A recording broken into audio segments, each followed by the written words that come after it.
Danny Hill. I'm the president of America's #1 financial service and autos. We're here today to educate you about the auto buying experience. Today, my guest host is Bill Z from the radio show 2 for the Road USA. You know, it's no big secret that there's been a lot of talk about driving while texting, teenage driving, people having problems dealing with traffic situations. We're going to talk to somebody today that does a little bit about that, and we're visiting with Maria from DrivingMBA. And when I first saw the name, I thought, so I need a master's to get into this. Actually, it's a take on getting a master's. That's how we came up with the name. Oh, so I wasn't too far off. No. Good. Well, tell us a little bit about the school. DrivingMBA is a driver tutoring facility, and we use a combination of classroom, simulation, and on-road instruction. And our primary focus is teenage drivers. So you actually have a simulator? Yes, we do. We have several simulators. Yeah, ironically, we were talking about that the other day, but I'll get into that part of the discussion a little bit later. So how long has DrivingMBA been around? We've been around for 4 years now. Okay. And tell us a little bit about the genesis of it. How did it get started? Is this your show? How did this all come about? It actually got started. My husband and I started it 4 years ago after 4 teenagers in Scottsdale Unified had died as a result of overcorrection. None of it had to do with drugs and alcohol. It all had to do with the loss of control of their vehicle. So we started looking at what is the state of Arizona doing in terms of driver's education, and what we found out is it's pretty dismal. And so we thought that let's look at technology. Let's see what's available. And we found that there is technology being used in police departments, fire departments, those kinds of places, and has had excellent results, yet we're not using it in the driver education arena. Yeah, it's unfortunate, and I know too that a lot of schools used to have driver's education. Not sure how effective that was anyway, but it was there. You mentioned the 4 teenagers that died. I'm sure a lot of people remember not too long ago there were 5 girls in New York killed driving while texting. One of the things going on today, and it'd be interesting to see how you address it, cars are a whole lot easier to drive today. Right. They give a really almost a false sense of security because they're just real easy to drive. Go straight down the road. How do you address that? Do you talk about it? Well, it's interesting because when I talk to parents about the whole issue, they'll say, well, I learned how to drive. Grandpa took me on the farm. Well, first of all, we don't have farms anymore around here anyway. And the other thing is that you're right. The vehicles that we're driving today, when I first drove, I drove a Pinto. I got a little bit of sensory feedback. I got a little bit of wind. I did 60 miles an hour, and I knew I was taking my life in my own hands. These cars are built beautifully. However, I could be going 30, I could be going 80. I have no sensory feedback. For a novice driver, that can be deadly. Yeah, it's that false sense of security. Exactly. You make an interesting point because,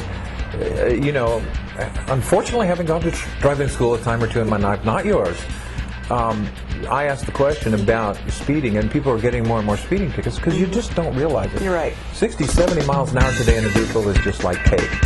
So I imagine you specialize in young people, yes, is that correct? We do. And how do you get their attention? How do you really get this across that this is really a dangerous thing that we do every day? It's tough to get it across to the kids because they just want to get their license and get out there. It's their symbol of freedom. So it's really the parents that we try to get to and talk to them about the same things I'm talking to you about today. When I say to parents, think about it. You're handing a teenager a 2,000 to 4,000 pound projectile with 35 to 40 pounds of explosives in it. That is a deadly weapon if not handled correctly. That usually will wake up a parent. It'll wake up a parent, but there are other countries, and some European countries, where the driving requirements to get a license are much more strict. Not sure how effective that is one way or the other. The American driving experience is entirely different than Europeans, obviously. But this graduated driver's licensing, how are these young people responding to that when they come to, and does that circumvent some of that waiting period that ADOT has? Oh, in fact, we were on the committee that worked to get the bill passed last year, and we are absolutely in favor of it. When you put 3 teenagers in a vehicle, the likelihood of their being involved in a fatal car crash jumps to 207%. Wow. So having a novice driver needs to stay focused on the business of driving for at least 6 months, if not the first year of driving. Now, all these kids, and it interests me today because I have grandkids, and my son came in the other day and he goes, well, we got Callista a phone, and I'm going, what are you talking about? Well, it's for safety purposes for her. But all these kids today have phones, they have iPods, they have all this technology. that now is accessible in the vehicle. Right. How do you address that issue with them? Well, actually, because we put them on a simulator, we have an advanced defensive driving skills. For example, the issue of texting is huge right now.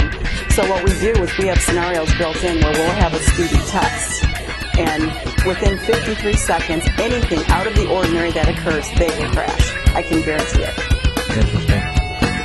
I find that, and of course you can't legislate morality, you can't necessarily legislate safety, but when these kids today, with some of the things that they have available to them, trying to get it out of their hands has got to be a book. Right. It is. So when you guys are teaching, they're not allowed to have any of this stuff, I would assume? No, we talk to them. I mean, we do a very small piece in the classroom, and we talk to them about the dangers. I mean, you can talk to a blue in the face to a teenager about the statistics. Sure. They've got this feeling like it's not going to happen to me. Absolutely. So, on a simulator, I can have them make a phone call. I can have them text a message, and I can stop a vehicle in front of them while they're trying to text.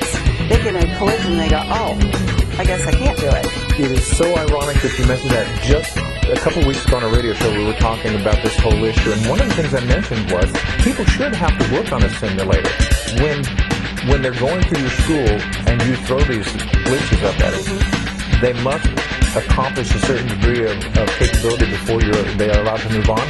Well, actually, we have two levels of simulation. We have a fundamentals where we're teaching them the basics. We start at the very basics, teaching them proper hand position on their steering wheel, knowing how to accelerate and brake, starting to move off the roadway, entering, exiting roadways. That's all the fundamentals. They're basics. So that's a 10-hour program, and we do everything in 2-hour increments. So that's one level of simulation. The advanced simulator is the exact same one that the Arizona Post uses for their advanced defensive driving as well. And yes, we do require them to have at least 25 hours of on-road practice with their parents before we put them on that sim. How in-depth can you get with the simulator? I mean, what kind of things can you throw into the mix for drivers to work on? Well, for the advanced, there are 4 key components to being a good defensive driver. It is hazard recognition, so their scanning ability. What we've learned about teenagers is that they have tunnel vision. They don't look beyond their peripheral vision. And so we teach them about scanning. If you identify a hazard early enough, you can avoid a collision in most cases. Vehicle handling, what we talked about earlier in terms of, some of these kids are in huge SUVs. While parents think that's a lot of steel around them, one, wrong move and they can flip those babies. And then speed and space management. So we teach them about, if you're going at 80 miles an hour and you have a half-second interval between you and the vehicle in front of you, that vehicle stops. You will not be able to handle the situation. So we'll teach them those things, and like I said, I can grab a vehicle in front of them and stop it. It sounds interesting, and it's really important because, again, like you say, the cars, they almost drive themselves, false sense of security, and also learning how to anticipate problems. Because we all know that the tendency for most people, unfortunately, is to jab on the brake and hang on. Right, which is the wrong answer 90% of the time. It really is. So how do folks get a hold of you? You can reach us on the web. We're at DrivingMBA.com. Excuse me, and we also, our phone number is 480-948-1648. Perfect. And I'm going to make a suggestion. It's not just for teenagers, right? No, it's not. Okay, if there are some of you out there, and a lot of us have been in that situation where you think about this accident avoidance and preparation and other things than just jamming on the brake, might want to give them a call and get on that simulator. What do you think? I think that's a great idea. We actually do have an assessment program for senior citizens as well, so that we can assess their skills. I know, she looked at me with senior citizens. Well, that's okay, I understand. Perfect. Maria from DrivingMBA, thank you so much. Very interesting. Give her a call, check it out. I think go to the website, and I'm sure there's a lot of information. And we'll look forward to talking to you again. Okay, thank you. You're very welcome.